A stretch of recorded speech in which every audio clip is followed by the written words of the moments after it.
With high temps this week, working outside can be almost unbearable. Oh my, but some workers in the Wabash Valley are actually working in the bitter cold. News 10's Joe Straussy explains and introduces us to some area folks with cool jobs.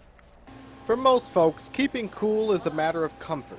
But for meat cutter Ted Pullman, it's serious business. The colder you keep an animal, the less the bacteria will move. Since Pullman's meat shop is held to USDA standards, its meats have to be stored at temperatures close to freezing and processed only a few degrees warmer. We have to keep these sides between 32 and 40 degrees all the time. There's monitors on every room to make sure that we keep the exact temperature. You'd think the chill would make summer heat easier to bear, but Pullman says it doesn't.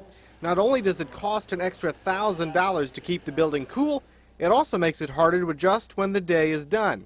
As soon as you step outside in this heat, you automatically feel like you're drained and you can't hardly do anything. It takes 4 to 5 hours for your body to come up so that you can function normal.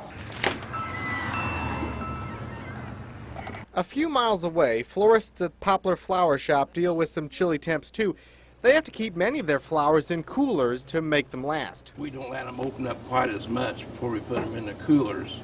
And then when the girls arrange them and stuff and they go out, they'll last longer that way. But Jim Satarski says those trips to the cooler sometimes last a little longer than they have to. I know I go in there every now and then, but it cools you down. And those seconds of cool can make just about anyone feel fresh as a daisy. In Terre Haute with photojournalist Tony Casasilla, Joe Ostrowski, News 10. Jim Satarski says heat like this can be tough on helium balloons and can make them expand and pop pretty quickly. Now, Joe tells us he tried talking to an ice company in the area, but they gave him the cold shoulder. Oh, okay.